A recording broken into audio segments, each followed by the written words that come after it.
atin lahat. Good afternoon. Good afternoon, Senator. Kamusta kayo, sir? Yeah, good afternoon, Ronald. How are you? Yes, mainit pa rin ba ulo nyo? Siyempre, yun ang tanong eh. Hindi naman. Hindi naman. Okay It was, takot ako to ask I the was first wondering how to question. ask that question there.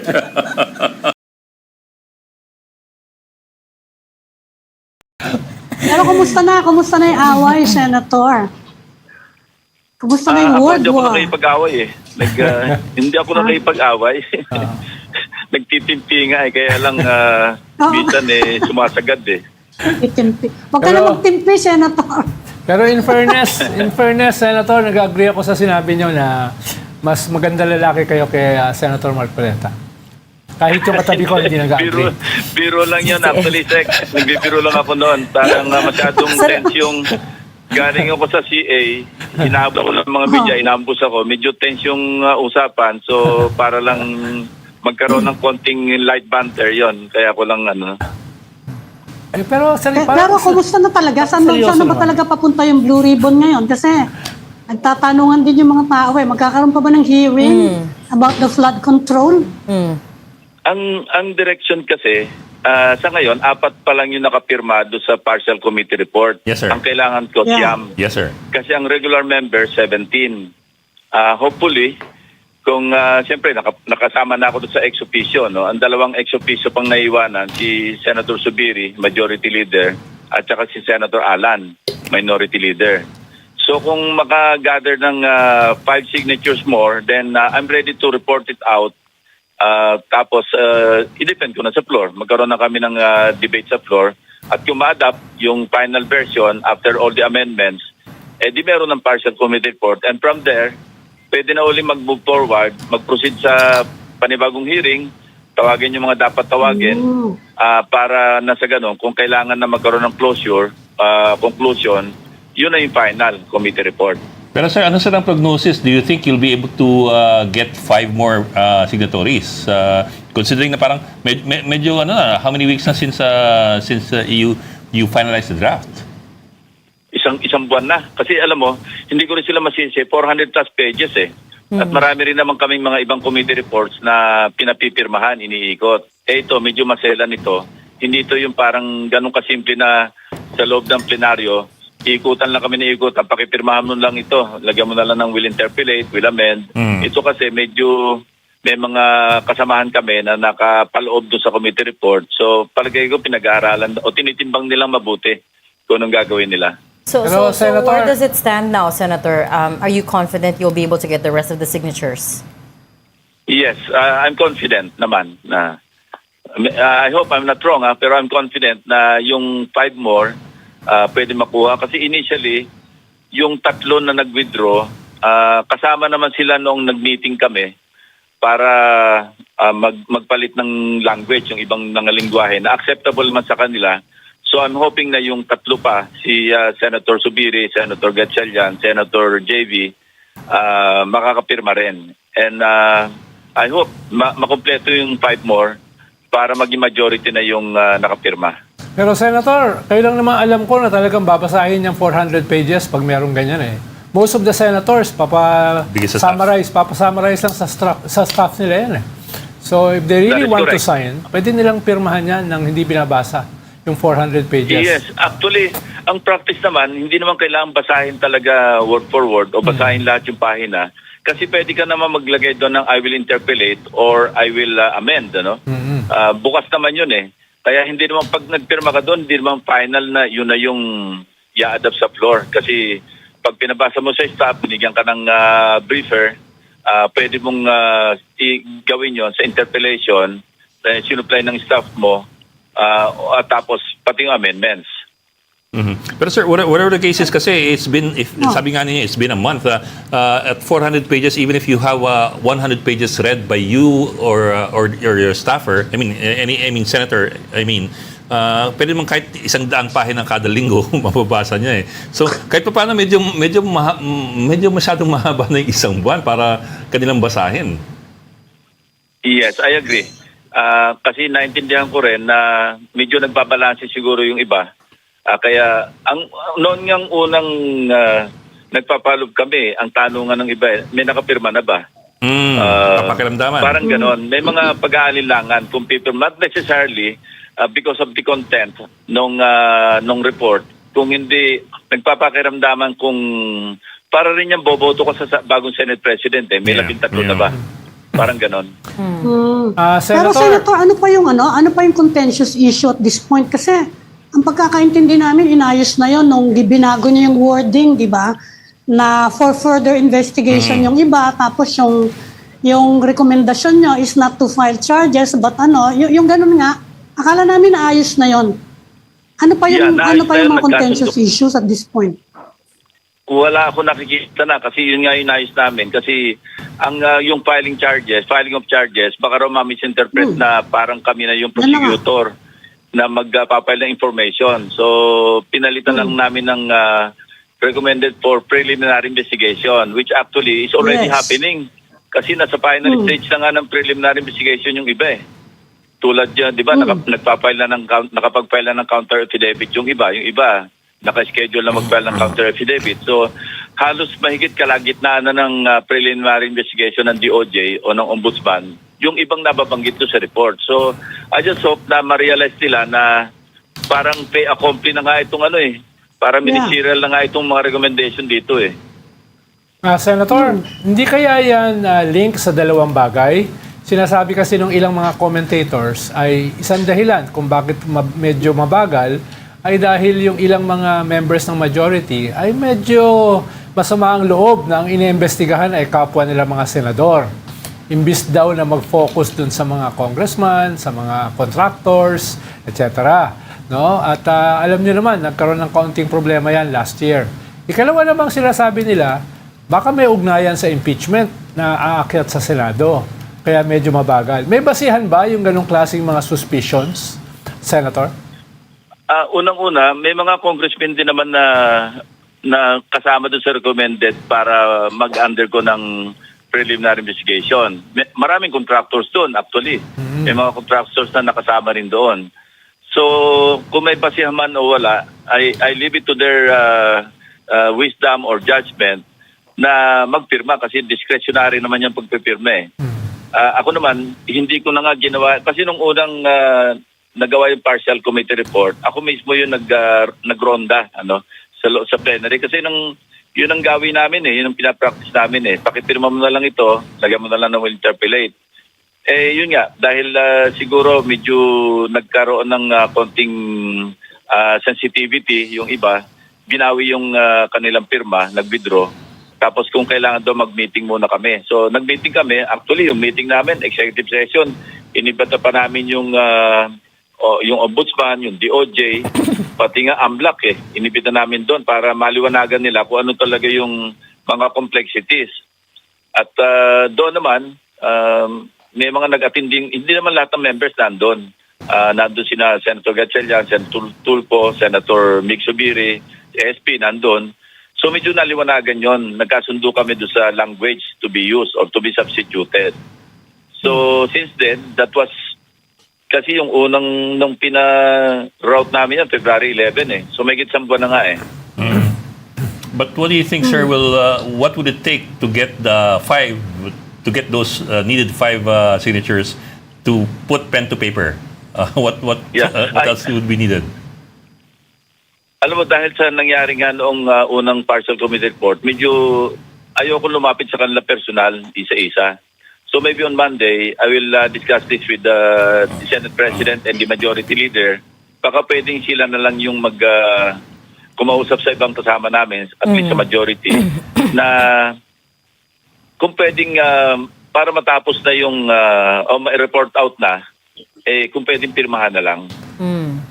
Sir, we watched your long privileged speech on Tuesday, and to be honest, we were all a little bit surprised at your how do I say tone, I guess, kasi galit na galit po kayo. And I was wondering what got you to this point that you feel you had to use a privileged speech to respond to a colleague. We've never seen you that aggravated before, I have to say. Boiling point. Almost, baka siguro nasa mga 98 or 99%. O degrees pala, degrees.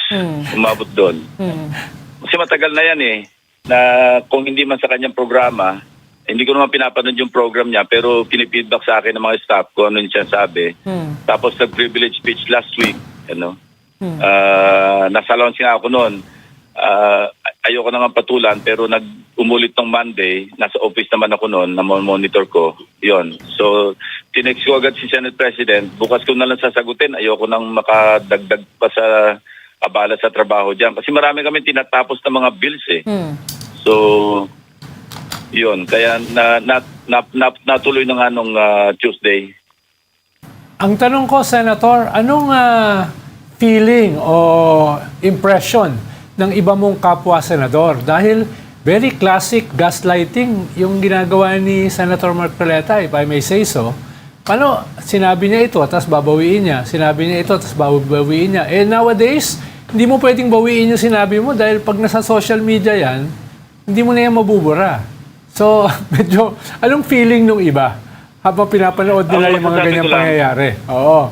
Ang masasabi ko lang, Sec, Ronald, maraming kumamay sa akin, maraming nag-congratulate, at maraming nagsabi na tama lang yan. Yun lang, hindi na ako mag-identify, baka makakreate pa tayo ng away ulit involving the others. Pero maraming lumapit sa akin ganon, actually, na tama lang ginawa, it's about time. Yeah. Pero meron ba nagpapabati sa inyong dalawa? Meron bang siguro feelers na, oy, magkasundo naman kayong dalawa? Meron bang ganon? Except na kinausap ako ni Senate President, even before yung privilege speech ni Senator Marcoleta nung Monday at saka yung sagot ko nung Tuesday, pumunta pala sa office niya, I think that was Monday last week, na sabi nga sa kanya, bakit naman ganon, marami siyang So, sabi ko, alam mo, SP, hindi man ako nakipag-away sa kanya, kaya lang, siya yung talaga nang-aaway. So, ewan ko kung naiparating ni SP yun. Serious Monday last week yun Pero apparently, hindi naman talaga tumalab sa kanya whatever the Senate President did, Dahil bumanat ka siya ng Lunes Hindi ko nga na-expect yung Lunes kasi ang ina-expect ko, nag-usap ulit sila na SP para iparating yung sinabi ko na ayoko makipag-away. Either kung nakausap siya, hindi tumalab sa kanya, or hindi siya nakausap, kaya bumanat na naman nung Lunes. So on that Monday privilege speech naman ni Senator Marcoleta, one of his main points is that there has been undue delay in the release of the Blue Ribbon Committee report kasi 7 months na daw yung nagko-conduct ng flood control hearings, and to this day we still don't have a report. You don't think that's fair? No, he lied. Kasi alam mo, PDF yung pinadala ko program document yung di ba, program document format, PDF. Hindi ko talaga sinadya ko talagang bawat opisina padala ng digital copy o kaya yung kanilang may watermark. Kasi nangyari nga yung unang ni-route namin, nag-leak. So ang usapan namin, sige, bigyan ng kanya-kanya, may watermark para ma-identify natin kagad, ma-pinpoint kung saang opisina nag-leak yan, kung sakali mag-leak. So isang yan, at the same time, 400 pages, hindi naman pwedeng isa-isang ilalako mo yung isang kopya lamang sa bawat opisina ng mga miyembro. Lalo matagal yon. So sabi ko, i-simultaneous natin para simultaneously mabasa nila para mas mabilis. At bigyan lang tayo ng signal, kung nabasa ng lahat, ready magpirma, dadali natin yung kopya na may signature page sa kanilang mga opisina, servicean na lang natin. So he was lying when he said na ang delay, ayaw niya magpirma kasi wala akong pirma, walang pirma yung chairman. Pero during interpellation, iba naman yung rason niya. Yun ang sinasabi ni Sec Ronald na gaslighting. Kasi nung interpellation na, sabi ko, pipirmahan nyo ba?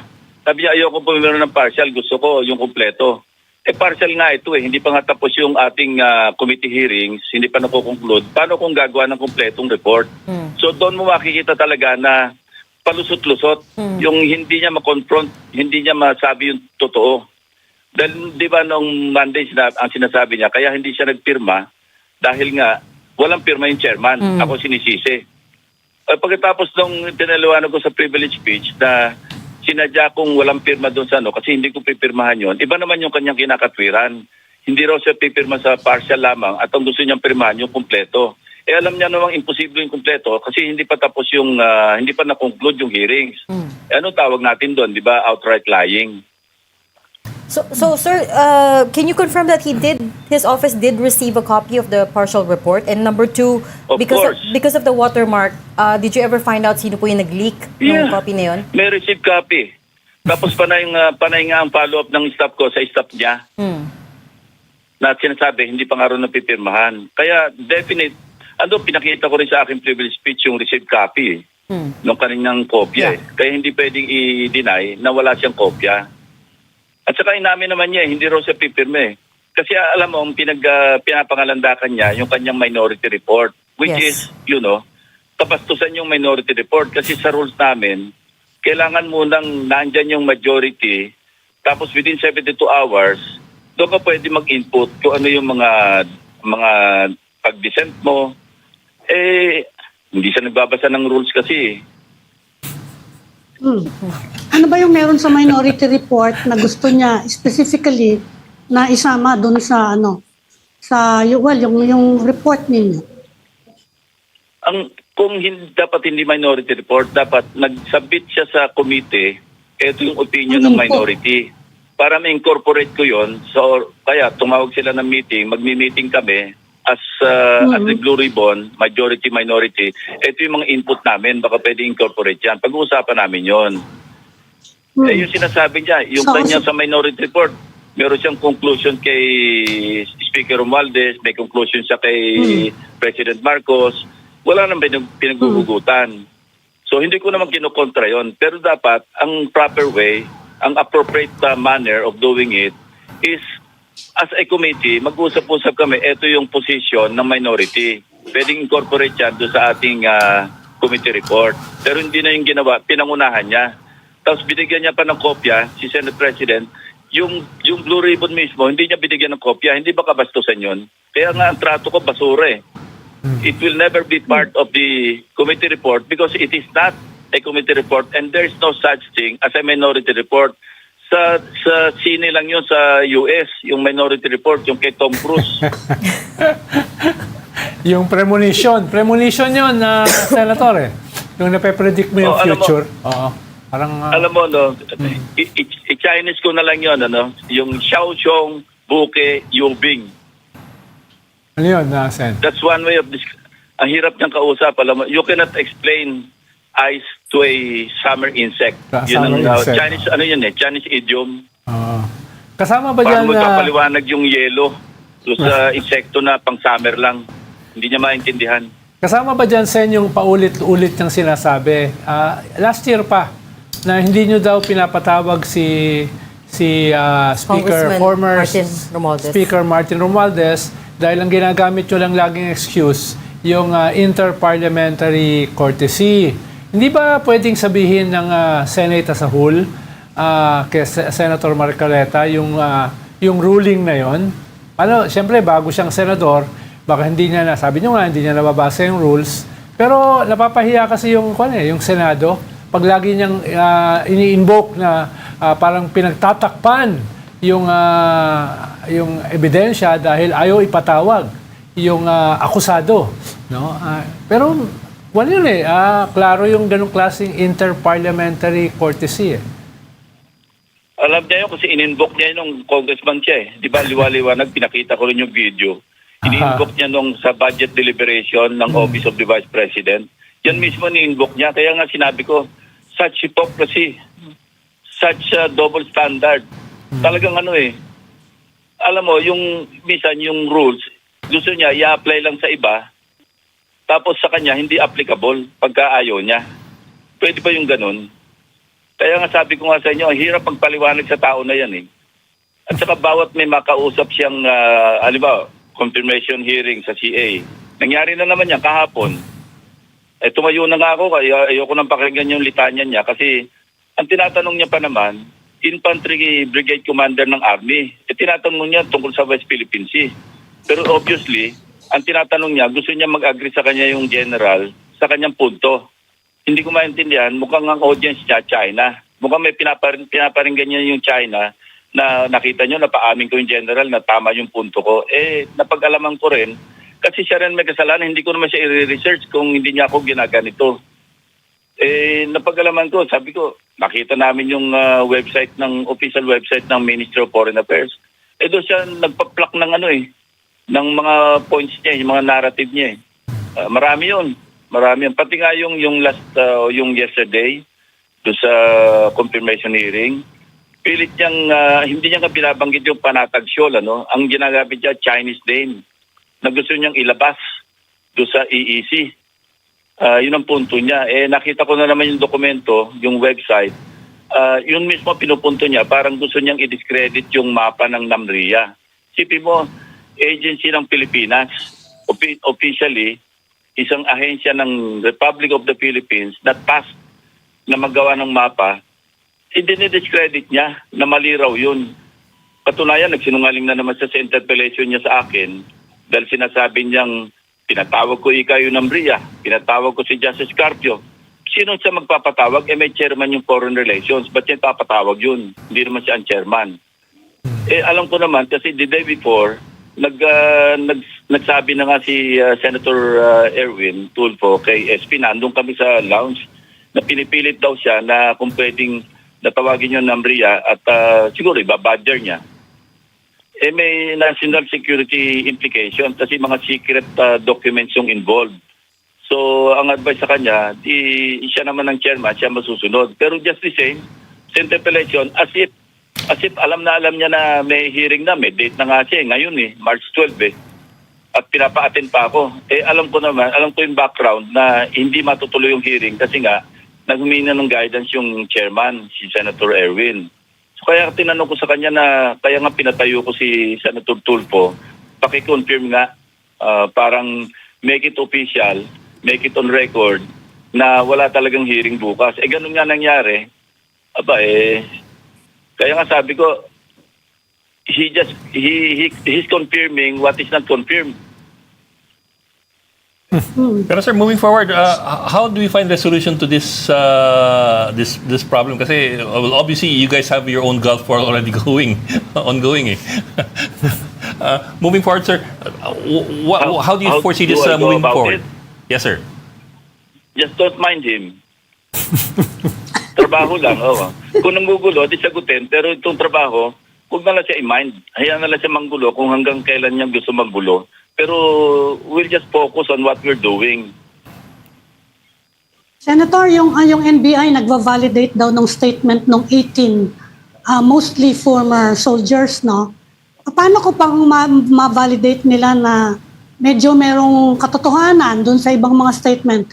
Are you planning to call them to the Blue Ribbon kung sakasakali? Yes, as a matter of fact, nag-invite na nga ako kay Attorney Baligod kasi magkakilala naman kami during the Napolis. Yung Napolis issue kasi siya yung kay Ben Hurluy Kaya nagkaroon kami ng pag-uusap noon. So, I was hoping na ilalapit siya sa Blue Ribbon Committee yan Ang invitation ko ayusin lang yung affidavits, at least yung believable, yung malapit within the realm of possibilities. Huwag naman yung 805 billion. Masyadong exaggerated. Ngayon, kung maayos yung affidavit, i-adjust nila yung mga nakasaad doon na may katotohanan, may bahid ng katotohanan, why not? Di mag-hearing tayo. Yun ang gusto ni Senator Marcoleta, ipatawag yung 18. Kita naman natin yung motibo Kasi pati yung spokesman, yung isang nagsasalita on behalf of the ex-soldiers, sa taong bayan na nananawagan, hindi naman sila nananawagan sa ombudsman, hindi naman nananawagan sa DOJ, hindi nananawagan sa Blue Ribbon o kung saan man. Ang pinapanawagan, taong bayan Ano ibig sabihin nun? Kung ako mag-a-assess nun, mag-a-analyze, destabilization. Bakit taong bayan yung pananawagan mo? So hihintayin mo yung validation results ng NBI? Yes, kung kailangan magpatawag para makatulong kami, para makabuo ng kung ano yung papasok sa preliminary investigation, why not? Willing ako. Sir, Kaya lang, huwag yung katatawanan na mangyayari, parang circus na propaganda. Kasi ang Blue Ribbon, hindi naman parang pampropaganda yan eh. Ang piniperate out natin dyan, yung katotohanan, hindi yung propaganda. Ang sabi ko nga, di ba, na ang Blue Ribbon Committee, para i-expose yung truth, hindi expose yung lies. Kasi kung ang hangad lang namin, ipahiya sila, put them on the spot, para i-contempt namin sila. Hindi naman ganoon ang purpose. Ang primary purpose is to expose the truth, at kung mayroong magsisinungaling, incidental na lamang yon doon sa pwede namin gawin para lumabas yung katotohanan. Pero kung sa simula pa lamang, mathematically impossible, logistically impossible, bakit ko agad papatulan yon? But sir, you said you've invited Attorney Baligod to the Blue Ribbon Committee? No, it was an open invitation actually. Kasi nag-post na lang sa aking ex account. I hope kung may nakarating sa kanya yon, sana makipag-ugnayan sa amin o maski sino sa Senado para ayusin lang yung kanila affidavit. So it's not a formal invitation yet. Hindi, wala akong number niya eh. Oh, because when we spoke to him, Attorney Baligod, shortly after nag-press conference sila, he told us that he was very unhappy with the way Orly Guteza was treated at the Blue Ribbon Committee hearing. Sabi niya, bakit daw ang focus was on the affidavit, the notarization of the affidavit, bakit daw ang hindi inimbestigahan yung laman ng affidavit? Well, di ba kasama sa committee report, sa Marshall Committee report, yung binalidate namin yung kay Gutesa, inadmit namin yun eh. I know. At least sa Blue Ribbon, kasi under oath naman siya nag-testify doon. Yes. So hindi namin binaliwala yung affidavit ni Gutesa while hindi naman siya nagpunta sa DOJ, kaya hindi siya naging bahagi ng preliminary investigation ng DOJ at ng Ombudsman. Pero as far as the Blue Ribbon, nandoon nakapaloob yung kanya affidavit at binigyan namin yun ng space o ng credence, ano? Hindi, sabi ko nga, ang issue doon, hindi yung forged notaryo. Ang issue doon, yung hindi na siya sumipot kasi kailangan naming tawagin sana siya uli. Pero just the same, yung kanyang appearance, nandun sa committee report, yung kanyang tinestify, maski kinokot siya ni Marcoleta. Actually, Senator, sinabi niyo several times na yung problema sa notary public, yung ghost notary, ay hindi naapektuhan yung kanyang testimony. Yeah. No, yung testimony niya stays. Several times Under sinabi oath niya yun. sa Senate floor. Actually, Correct. sinabi din namin sa kanya, sir. We told him na you still accepted the testimony and you were still verifying the contents of the testimony kahit na nagka-problema dun sa notarization. Yes. But it Yes, kasi but it didn't seem kasi like as he far was as the Blue Ribbon, Oo. of no moment na yung pek yung notaryo eh. Kasi sinumpa naman niya bukod yun sa Blue Ribbon eh. Yeah. So, baliwala sa amin yung kung pek man yung notaryo kasi sumumpa siya sa harap ng Blue Ribbon Committee na totoo yung sinasabi niya. Kaya yun ang kinikilala namin, hindi yung fake na notaryo. Marami kayong Kaya banat. nakikita niyo yung Sen- nakikita niyo yung narrative nila, nililigaw. Because I think he seemed pretty convinced na hindi trinato ng tama si Orly Guteza during the hearings. Even How though so? even though Yeah, pero how so? Sabi ko nga din sa kanya, I explained to him that tinanggap naman sa committee report, it was incorporated yung sinabi ni Orly Guteza, no? And of course, the difficulty was hindi na natin siya mahanap after. Wala na. Oo. But, yeah. Senator, Parang Marcoleta narrative din eh. Senator, very sharp yung tira nyo sa kanya dito sa mga nakaraang palitan nyo.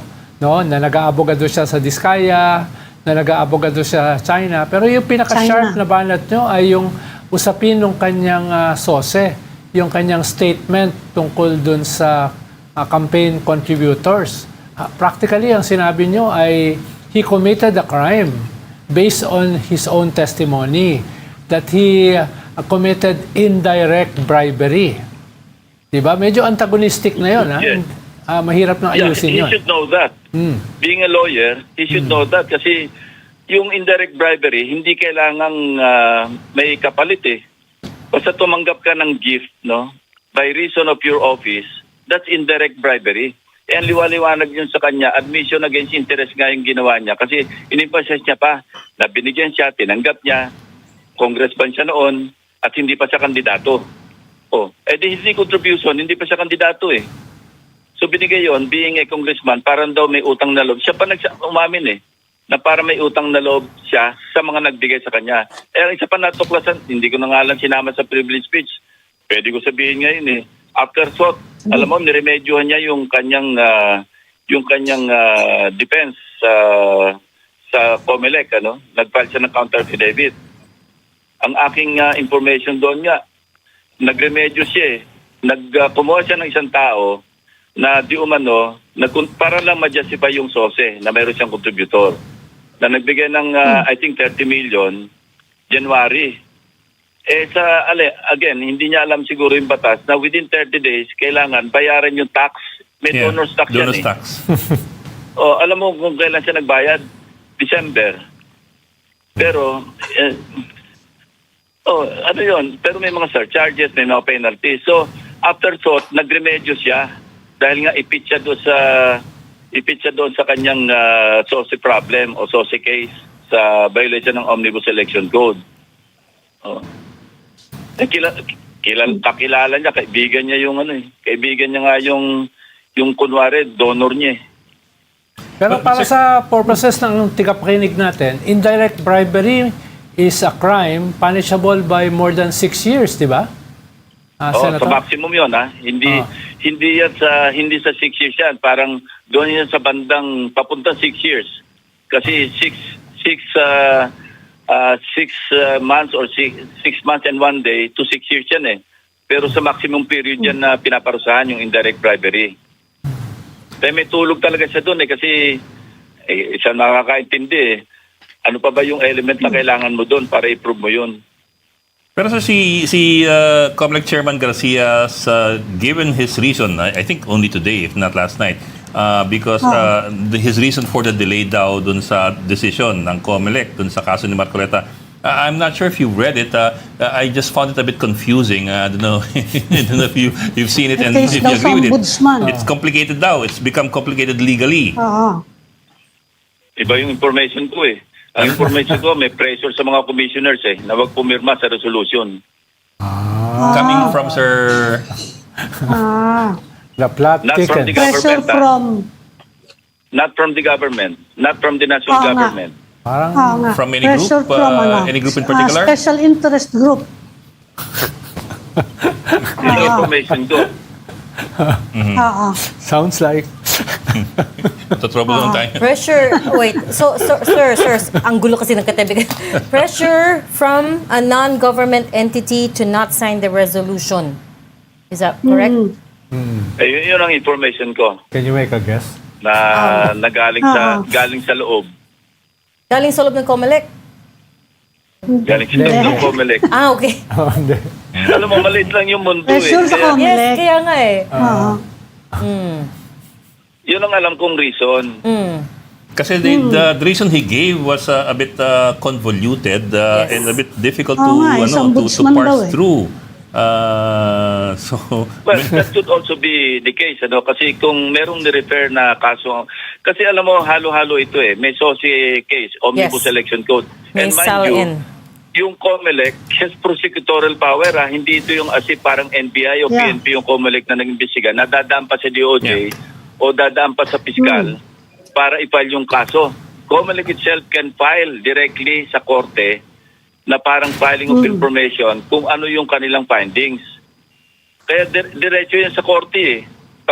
Pagka na-i-file yung, nabuo yung resolution, pwede sila mag-draft ng pinaka-parang information nila na na-establish sila yung probable cause. Diretso na sa korte yan eh. So may pressure ngayon sa COMELEC. COMELEC talagang magpo-prosecute eh. Yeah. And you know, sir, we've spoken to Chair George Garcia a number of times about the Omnibus Election Code violations, pero Now it's been a bit difficult to get him.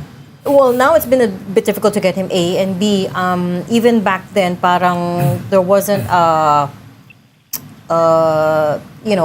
big urgency around this issue na that they can see this through. Kasi remember when President Marcos revealed the top contractors on flood control in the Philippines, dikit-dikit na yun dun sa sa campaign contributions issue, right? And then nakusap Correct. namin Yung case ni Lubiano. for example, o sa case ni Lawrence Lubiano ng Center Waste Construction. Pero yun nga, we didn't get the sense na parang there was a big urgency on the COMELEC's part to investigate and prosecute, to be honest. Yeah, I agree. So mukhang well, we don't know if there's really a pressure, but yeah. Okay. I will have to I will clarify. Information ko yan doon sa loob. Hindi ko sinasabing validated yan. Na ang information, merong pressure. Yes, sir. Yes, sir. We understand. Pero kung galing sa inyo, Senator, medyo may konting weight. Pero sir, pahabol na rin.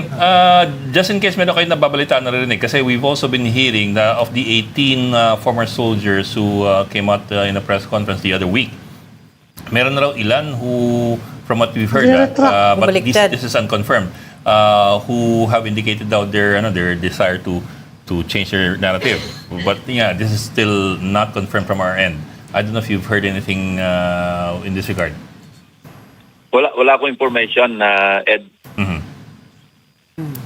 Ilan ba yung dumalo ngayon sa NBI? Baka doon. 16. So, ibig sabihin, merong dalawa. 16. May dalawa na hindi dumalo.